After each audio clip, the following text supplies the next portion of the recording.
Yes. Welcome back to the channel. Thanks so much for tuning in. Thank you so much. Today we're doing, finally, I apologize, the overall review, game review for Star Wars Jedi Loading Order. I'm never going to stop calling it that because God, the optimization in this game is terrible. But I'm not gonna be a negative Nancy. I'm gonna start with the good first. I'm gonna start with the good. Is that okay? Let's start with the good. The good first with this game, man, does it make you feel like a Jedi. I can't not like the lightsaber combat. Like Jedi flipping is super satisfying.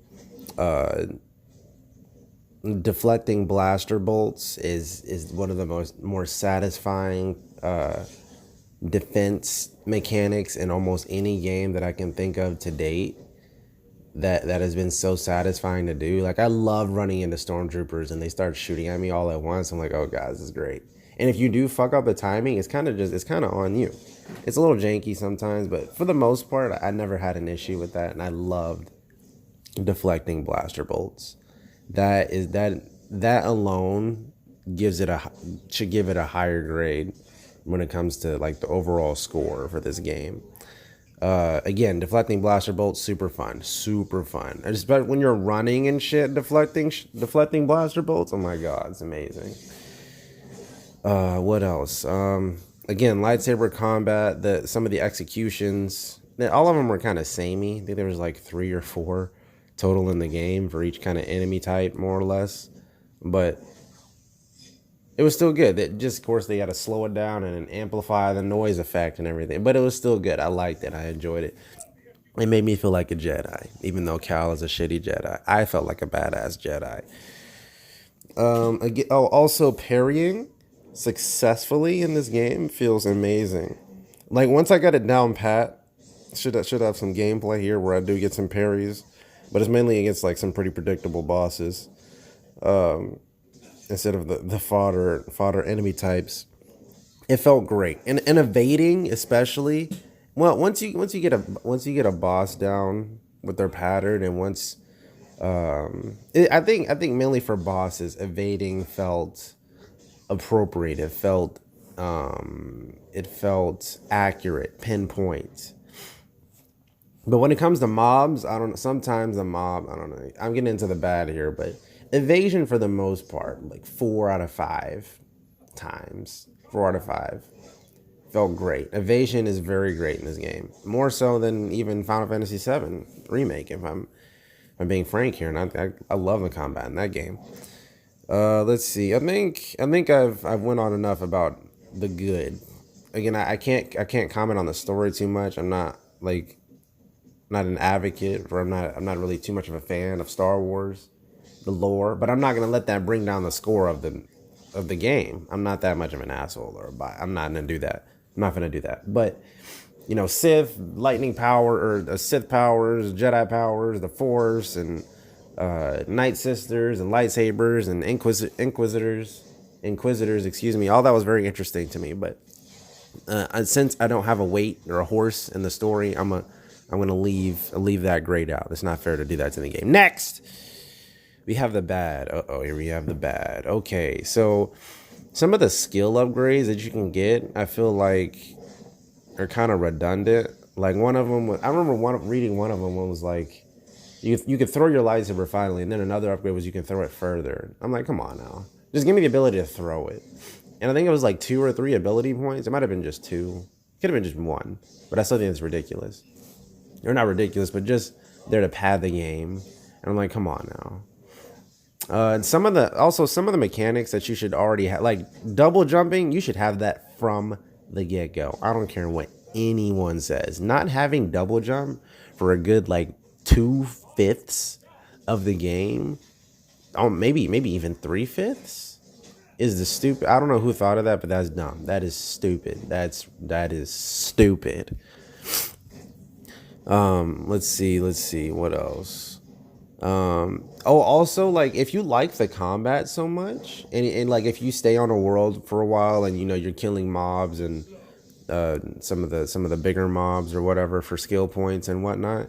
If you stockpile your skill points, and then once you get towards wherever you got to get to in the story, where you unlock all the Jedi skill nodes, and you have access to all the skills, and you can just buy everything outright. I mean, I guess it's somewhat rewarding you for like spending all that time, excuse me, in combat. So like you can just get all your new shit immediately. But once you do get all your new shit immediately, there is no almost. There's no point, very little incentive to engage in combat outside of story bosses, or that's it actually, because you're gonna get XP or get whatever, but like, I mean, towards what?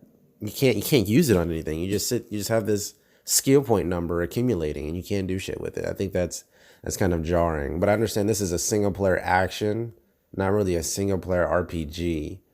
But I guess I'm a little biased in that regard when it comes to character progression. But I guess there's only so much you can do with Jedi powers and a lightsaber. So I guess I get that, but also I still think it's kind of lazy when it comes to character progression, in my opinion. I got to give the game a ding for that.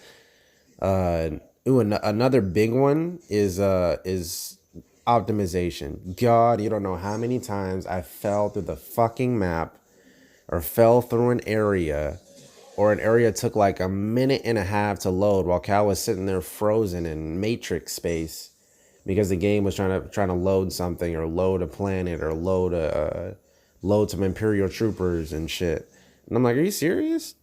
And before somebody hits me with, why don't you just uninstall the game, bro, and reinstall it? And the game probably didn't. No, very few games like were this badly optimized to where like it was impeding my gameplay, and I would lose progression because of it sometimes. Not lose progression.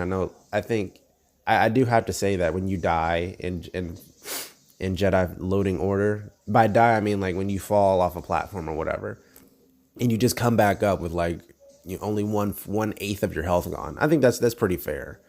Like no one gives a shit trying. This isn't Sonic the Hedgehog or something like that. I'm very appreciative that when you do die to some stupid shit like that, you just start back where you were with like a sliver of your health gone. It's not that big a deal. That I do appreciate. And let me see how long this recorded, what it is. Okay. And my last big irritant, and the biggest one, and I don't understand why they did this. It took me a minute to realize what was my issue when it came to this game and lock-on. Why the fuck is your lock-on tied to your camera? Like if you lock on to someone, you lock onto a target. I wish I could demonstrate this, but my shitty editing is on par with a 3-year-old. So when you lock on to someone, you have to toggle. Press R3. When you press R3, you toggle, you lock on. When you press it again, you unlock on.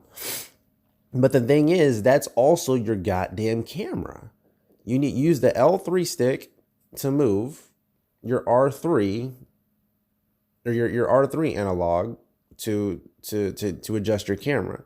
So when I lock on to someone and I want to like run away, or like adjust my camera because I know there's some shit behind me, or I'm trying to deflect blaster bolts or whatever the fuck, you have to purposefully untarget, or just hope that you time your parry perfectly to whatever's behind you doesn't gank you to death. But it's so counterintuitive and so against or like going against the grain of the flow of combat. It fucks you up so often, and I mean a lot. It does that a lot. Because in the fact that you in mid combat, especially in the meditation scenarios, the challenging scenarios, where there's a lot of enemies on screen, the fact that you're targeting someone and you want to back up and you're like, oh, okay, I got to detarget, or I got to switch targets. The game, unless you click that, rather accurately, unless you click your R3 rather accurately, or you're on point with your toggle and untoggle, you're just gonna keep targeting people and switching targets or trying to run away and just backing up and running into shit. It is so jarring. And I understand also that you could, I guess, change that control input and put it towards somewhere else. But I typically, with these kind of games, I try to play it as intended.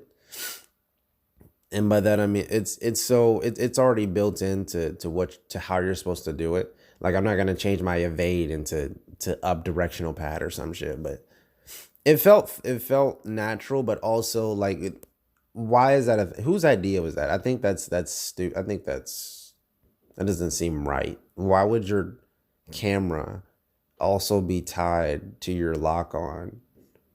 Yeah, because if you want to switch targets, that's also your camera. Like you can't do both. That's why it doesn't work like that. And I think games that uh vaguely, as I ran into this with Bloodborne too. I think I've noticed it's almost like lock on can work against you for sure, and sometimes they incentivize you to not depend on lock on. And I'm like, but I guess that's so backwards to me. I've never had lock on in any type of game besides this game and Bloodborne, where it's a detriment. I can understand locking onto something and the camera fucking up behind some wall or some shit, but no, this is a different kind of irritant. This is it's always working against you for the most part. Again, when you switch targets, that's also your camera, but that's also if you're trying to time a parry or if you're trying to attack a certain target, it's jank as fuck. Nope, that's good. That's a big ass ding from me when it comes to this game. I'm sorry, I got to admit, but that was kind of my biggest pet peeve. My biggest peeve for this game was the lock on and the fact that it's also tied to your camera. But man, does it make you feel like a Jedi? I gotta give it that. But I don't know. I guess I give this game. I gotta give it like a strong, like maybe like a 6 out of 10. Let's see. Oh, okay. Um, maybe like I gotta give it like a 5.5. A 5 point.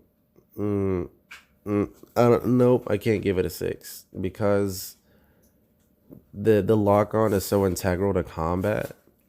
And if I can't lock on